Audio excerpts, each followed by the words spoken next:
풀어드립니다. 대한민국 경제 고수와 함께 투자의 맥을 짚는 KBS 1라디오 경제쇼. 진행의 성기영 아나운서입니다.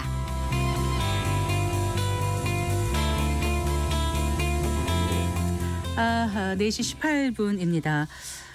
올해 세수 결손이 30조 원 규모로 예상되고 있죠. 결손을 메우기 위해서 정부가 외국한 평형기금 등 기금특별회계를 활용하고 지방교부세와 지방교육재정교부금 등의 집행을 보류하는 한편 나머지 부족분은 또 불용예산으로 충당할 계획이라고 하는데요.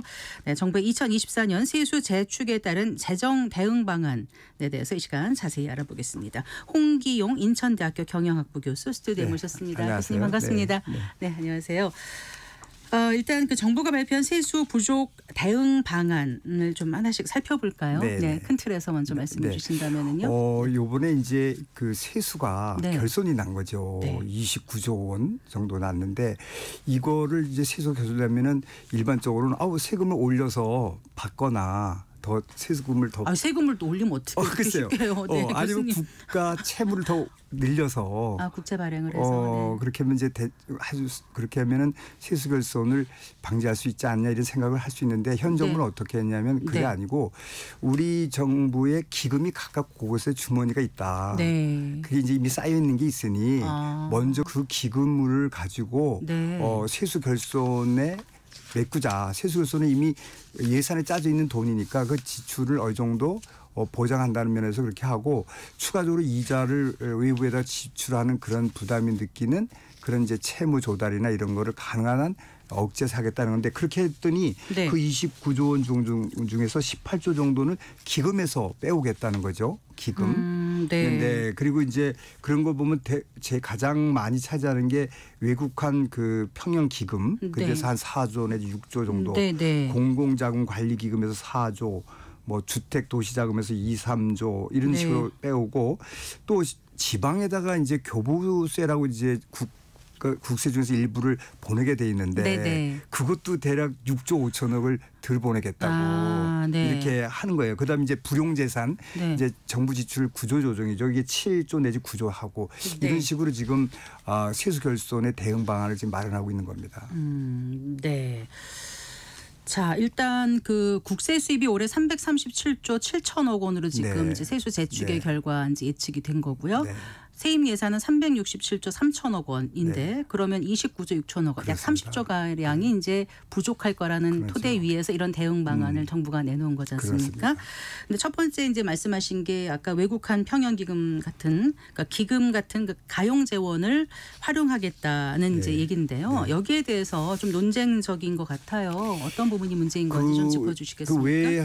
그 외평 기금 이게 외환 그 평형 기금은 뭐냐면 달러가 외환이 달러만 그런 게 아니고 다른 외환 하여튼 달러들을 포함해서 이게 너무 오르고 환율이 너무 내리면 경제가 이제 불안해지죠. 당연히. 그래서 그때에 일정한 기금을 놓고 달러를 샀다가 팔았다 하는 거예요. 그렇게 해서 외환을 어느 정도 유지시키는 것인데 지금과 같이 달러가 가격이 달러에서 원화가 환율이 높을 때는 큰 문제가 없지만은 환율이 내려갈 때는 달러를 다시 사서 이거를 돈을 지급을 해야 되거든요. 원화를 주고 달러를 들어와야 되는데 그때 기금이 부족하면 그거를 제대로 기능을 수행할 수 없는 그런 문제가 있는 거죠. 그래서 이러한 이 외평 기금은 가능한 한 이제 환율 방어를 위해서 해야 되는데 정부 입장에서는 지금 현재 우리 외환 보유고 한 4천억 정도 된답니다. 그래서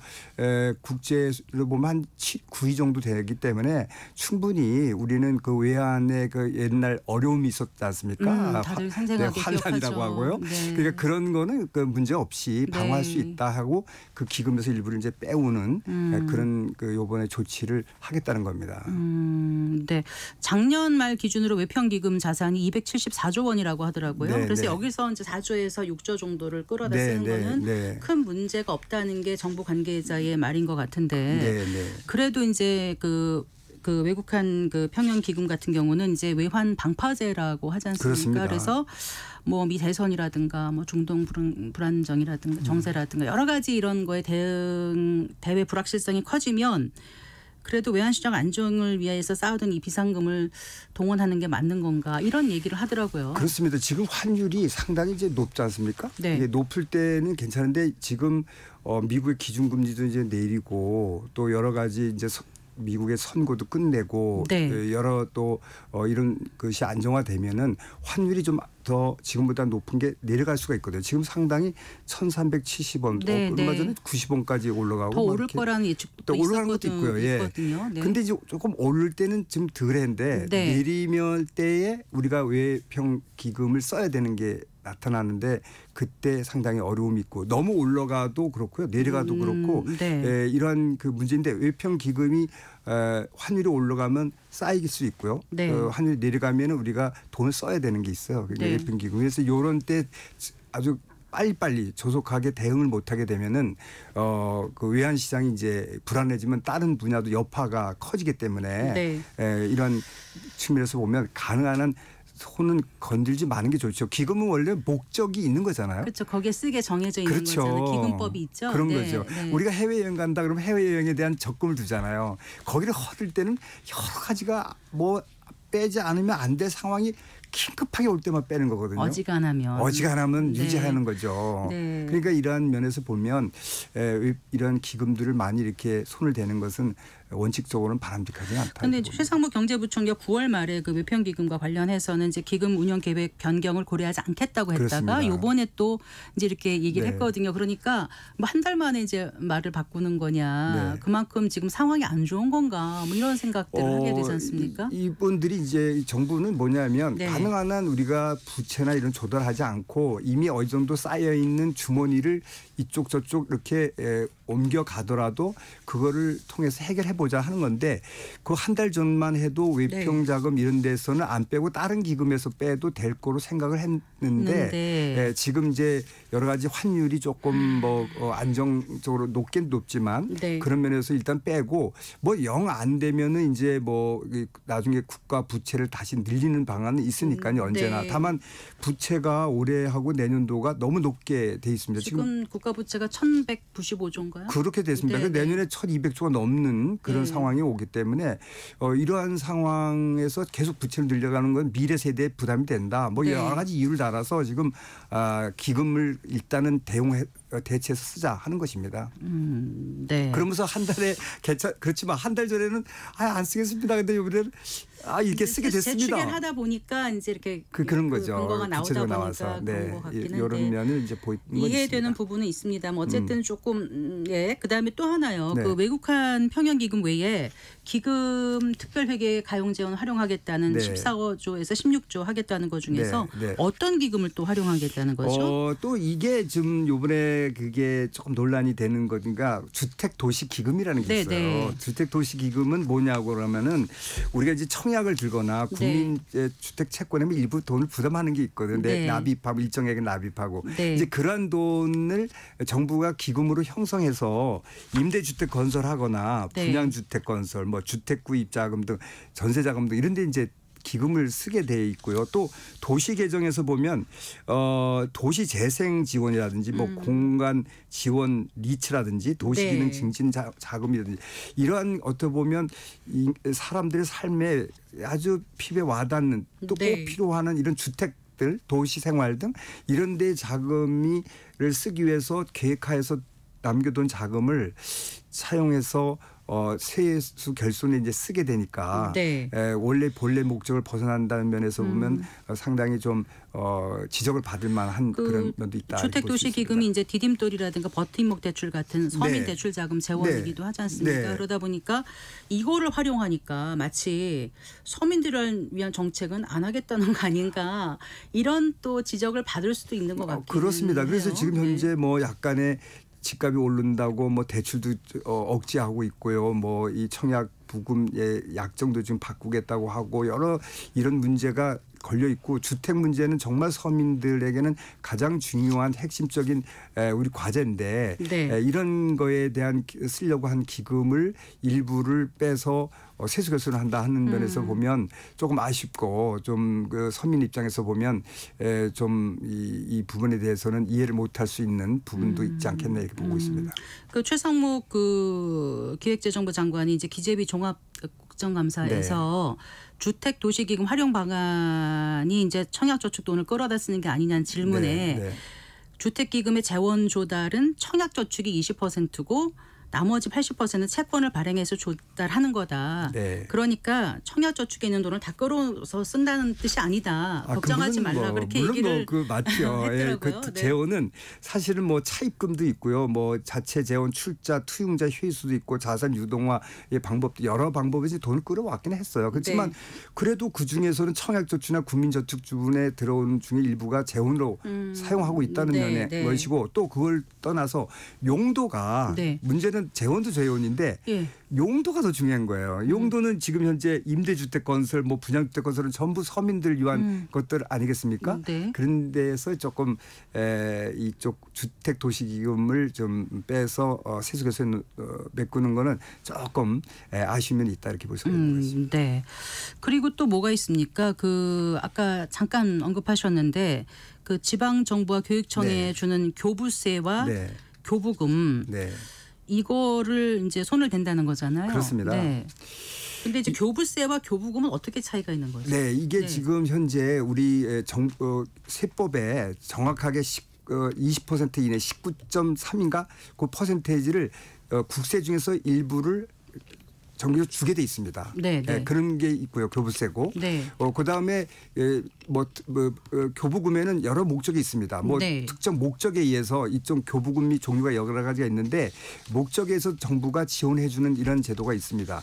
어쨌거나 이런 재원이 원래 이 세금에 국세가 안 거치면은 당연히 그 율은 그대로 있고 교부세와 교부금이 줄어들 수밖에 없습니다. 국세가 줄면 비율 자체가 비율은 정해져 있으니까 당연히 줄어듭니다. 예, 그게 한 9조 7천억이 나온 게 나오는데 요번에 6조 5천억을 빼고 3조 2천억을 주겠다는 거죠. 그러니까 그래도 자기는 국세 줄은 많고 그대로 줄이지는 않았다는 거죠. 국가 입장에서는. 내가 9조 7천억이 이번에 못 드릴 정도가 됐는데 그래도 그걸 다 빼지는 않고 6조 5천억만 덜 드리고 3조 2천억은 지방에 쓰겠다. 이제 이렇게 나온 건데 그래서 저는 뭐 구조대가 3조대로 바뀐 건데 이렇게 되면은 지방정부는 역시 지금 지방 자립도가 10%도 많고 20% 뭐 의정부시 같은데 20%뿐이 안 돼요. 가까운 수도권인데도요. 그러니까 이런 데서는 이 재원이 조금만 빠져도 지금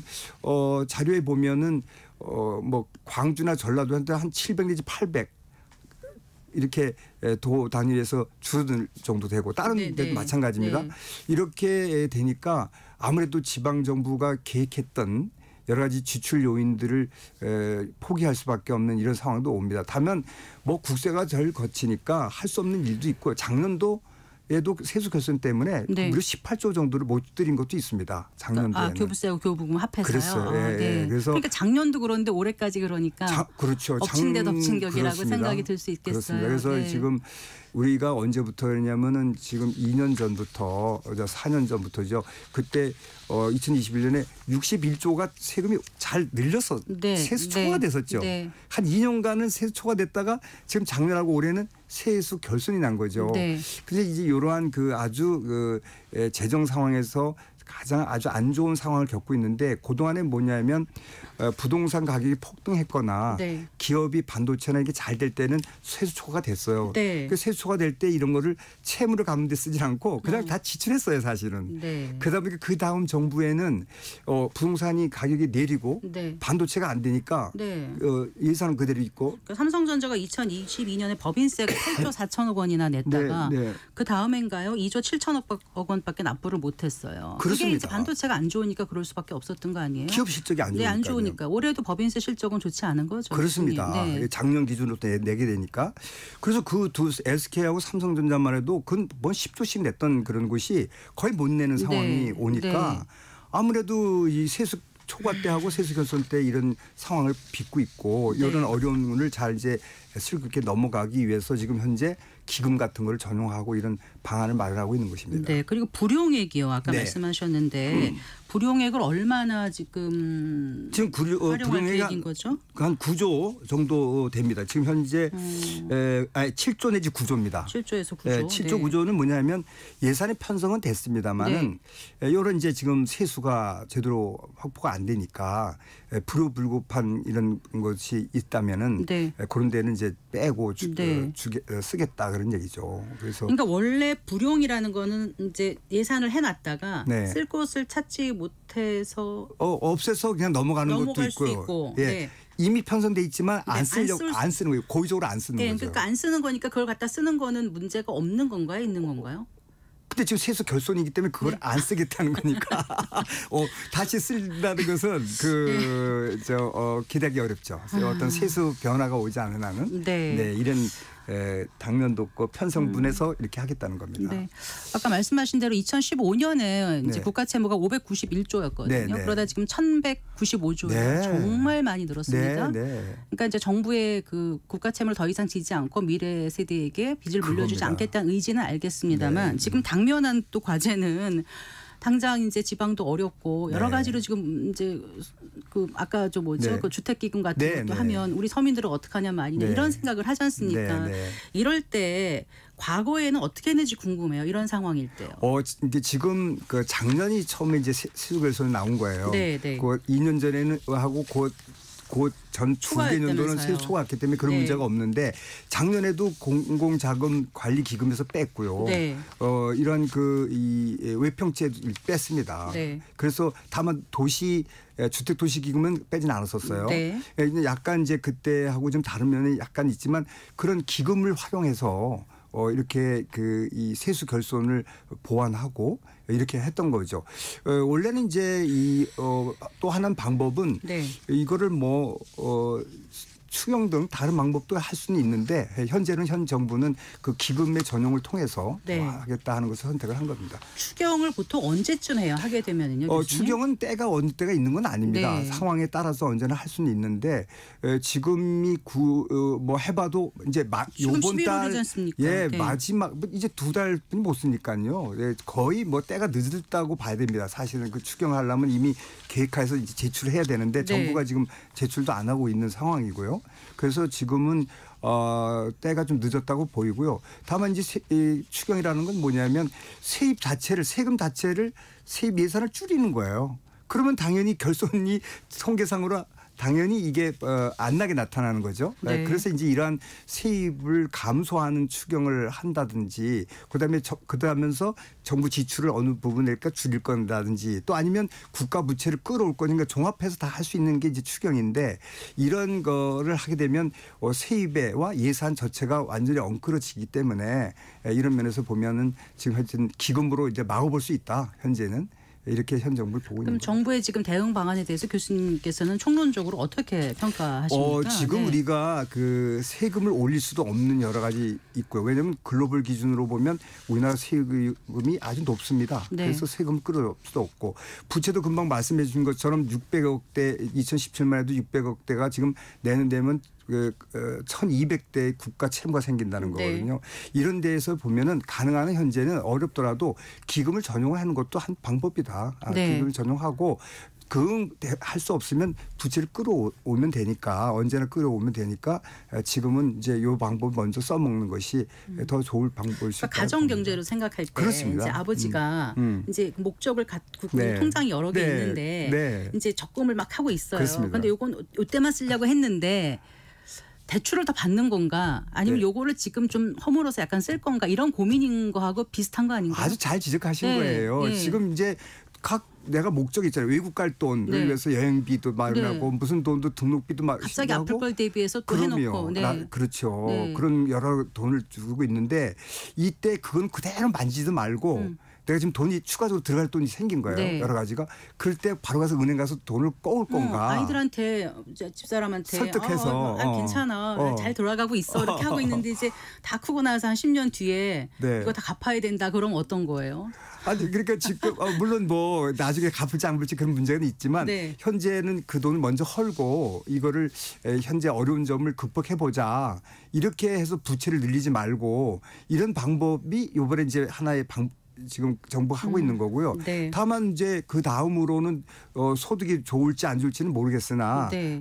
안 되면 이제 뭐 또 차입을 끌어와야 되겠죠. 네. 이런 방법을 해야 되기 때문에 가정에서의 어떤 자금의 운용이나 네. 국가의 운용은 기본적으로 똑같은 거예요. 그래서 현재는 이미 주머니가 있으니까 네. 각 주머니를 조금 헐어보자 네. 하는 것이 이번 기금의 전용을 통한 세수 결손의 보완이다 이렇게 볼 수 있습니다. 정부의 건전재정 기조의 적정성을 어떻게 판단해야 될지 사실 네. 일반 개인들은 잘 모르거든요. 네. 그래서 그런 것들을 좀 국민들한테 잘 설명을 하고 네. 설득을 하고 또 네. 이해를 구하고 네. 또 세금을 올리든 내리든 네. 그런 방향성을 좀 제시를 해줘야 되는데 네.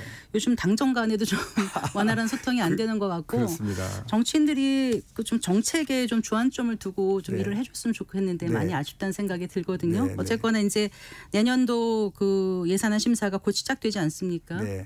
이제 12월 며칠이면 마감이 돼요. 보통 이게 한 달 전에 그 모든 예산 부수법이 다 통과돼야 되고 네. 결정하게 돼 있습니다. 예. 법으로는. 그런데 보통은 다 어겨가지고 마지막까지. 12월 달에 뭐 원래 10월 한 2일인가 그 3일 고전에 그때까지 끝내야 되는데 네. 그런 경우 거의 없어요. 그런 이제 없는데 이러한 것들이 되는데 이번에 예산에는 여러 가지 어려운 중에도 기껏 내야 내년 예산이 3.2%뿐이 못 늘렸어요. 사실은 네. 과거 정부 지난 정부에는 평균이 뭐 8, 9% 정도 됐었거든요. 뭐 그럼 다 국민들은 좋아하죠 일단. 예, 세금은 5.5%뿐이 안 늘었는데 네, 예산은- 지출이 9%였었어요. 네. 그래서 그러니까 긴축 재정 기조를 이어가겠다는 거죠. 그렇죠. 정부는. 현 네. 정부는 그래도 자기 어떻든 간에 잘 보이는 것 수도 있지만 그걸 참고 한다 이런 식의 뉘앙스를 주고 있는 거 아닙니까? 그래서 네. 3.2%인데 다만 2026년에 선거가 있어서 네. 이번 예산 심의 때 아마 SOC만 유일하게 이번에 줄였어요. 내년도에. 네.